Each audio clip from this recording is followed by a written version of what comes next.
नमस्कार. आज आपण ललिता पंचमीची कहाणी ऐकणार आहोत. एक आटपाट नगर होते. तिथे एक ब्राह्मण राहत होता. त्याला आवळे-जावळे मुले होते. त्यांच्या लहानपणीच त्यांचे आईबाप मेले. भाऊबंधांनी त्यांचे काय होते नव्हते ते सगळे हिरावून घेतले व मुलांना देशोघडीस लावले. पुढे ती मुले जाता जाता एका नगरात आली. चालता चालता थकून गेली. भुकेने कळवळली. दोघांची तोंडे सुकून गेली आहेत. असे ते दोघीजण त्या नगरीत आले. इतक्यात एक चमत्कार झाला. एक ब्राह्मण काकबळी टाकण्याकरिता घरातून बाहेर आला. ब्राह्मणाने या मुलास पाहिले. आपल्या घरात बोलावून नेले. जेवू घातले. नंतर त्यांची सगळी हकीकत विचारली. त्या मुलांनी आपली सर्व हकीकत सांगितली. ब्राह्मणाने दोन्ही मुलांसह आपल्या घरी ठेवून घेतलं. वेदाध्ययन वाचू लागला. मुलेही तेथे राहून वेद वाचू लागली. असं करता करता पुष्कळ दिवस झाले. पुढे काय झालं? तो ब्राह्मण ललित पंचमीचे व्रत करू लागला. शिष्यांनी गुरूंना विचारले, हे काय करता आहे आपण? तेव्हा गुरुजी म्हणाले, मी उपांग ललिता पंचमीचे व्रत आहे. ह्याने द्रव्य मिळते, विद्या प्राप्त होते, इच्छित हेतू प्राप्त होतो. हे शिष्यांनी ऐकले. यथाशक्ती त्यांनी व्रत केले. तशी त्यांना लवकर विद्या आली. दोघा मुलांची लग्न झाली. पुढे ते आपल्या घरी नगरात आले. श्रीमंत झाले. सुखासमाधानाने कीर्ती मिळवून राहू लागले. याप्रमाणे काही दिवस गेले. पुढे काय चमत्कार झाला? दोघे भाऊ वेगळे निघाले. थोरला भाऊ दर वर्षाला आपल्या ललित पंचमी व्रत करू लागला. त्यामुळे त्याची संपत्ती कायम राहिली. धाकट्या भावाने व्रताची हेळसांड केली.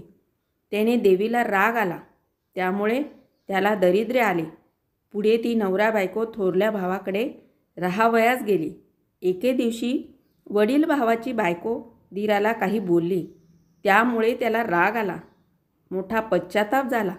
तो आपल्या बायकोला म्हणाला, मी उपांग ललितेचे व्रत टाकले, त्याचे मला हे फळ आले. हा अपमान सहन करून इथे राहणं चांगले नाही. मी आता देवीला प्रसन्न करील, तेव्हाच घरी येईन. असे बोलून तो निघून गेला. पुढे त्याच्या भावाने त्याचा पुष्कळ शोध घेतला, परंतु काही पत्ता लागला नाही. पुढे हा हिंडता फिरता एका नगराजवळ आला. त्या नगराबाहेर गुराखी भेटले. त्यांना विचारले, ह्या गावचे नाव काय? कोणता राजा इथे राहतो? उतरायला जागा कुठे मिळेल? ते म्हणाले, या गावचे नाव उपांग आहे. तिथे उतरायला जागा मिळेल. तिकडेच आम्हाला जायचे आहे. तुम्हालाही यायचे असेल तर चला. मग तो या नगरात आला. धर्मशाळेत उतरला. देवीचे दर्शन घेतले. अनन्य भावाने तिला शरण गेला. रात्री देवळातच निजला. देवीने स्वप्नात येऊन दृष्टांत दिला. राजाकडे जा, माझ्या पूजेच्या करंड्याचे झाकण माग, त्याची पूजा कर, म्हणजे तुझे मनोरथ पूर्ण होईल. इतके सांगून देवी गुप्त झाली व तो जागा झाला. दुसऱ्या दिवशी हा राजाकडे गेला. देवीचा दृष्टांत सांगितला. पूजेचे झाकण मागितले. राजाने ते दिले. ब्राह्मण ते घेऊन आपल्या गावी आला. घरी नेऊन त्याची पूजा करू लागला. तसे पुन्हा सुखाचे दिवस आले. इच्छित मनोरथ सिद्धीस गेले. पुढे देवीच्या आशीर्वादाने त्याला एक मुलगी झाली. तिचे नाव ललिता ठेवले. दिवसानुदिवस मुलगी मोठी झाली. एके दिवशी मुलीने ते झाकण घेतले. नदीवर खेळायला गेली. तिथे जाऊन आंघोळ करू लागली. इतक्यात एका ब्राह्मणाचे प्रेत आले. हिने त्याच्यावर झाकणाने पाणी उडवले. तसा तो ब्राह्मण जिवंत झाला. देवीच्या प्रसादाने त्याला सुंदर रूप प्राप्त झाले. हिने ते पाहिले. आपल्यालाच हाच पती असावा असे तिला वाटले. आपला हेतू तिला कळविला. तेव्हा त्याने विचारले, ही गोष्ट घडावी कशी?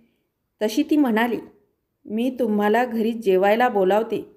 जेवायच्या वेळेस आपोषणा हातात घ्या आणि आडून बसा, म्हणजे बाबा तुम्हाला विचारतील, भटजी आपोषणी का घेता नाही? तेव्हा तुम्ही सांगा की आपली कन्या मला द्याल तर जेवतो, नाही तर असाच उठतो, म्हणजे ते देतील. त्याप्रमाणे तिने जेवायला बोलावलेच. ब्राह्मण जेवायला बसू लागला. मुलीचे मागणे केले. बापाने मुलगी देण्याचे कबूल केले. सुखासमाधानाने जेवण झाली. चांगला मुहूर्त पाहून लग्न लावले.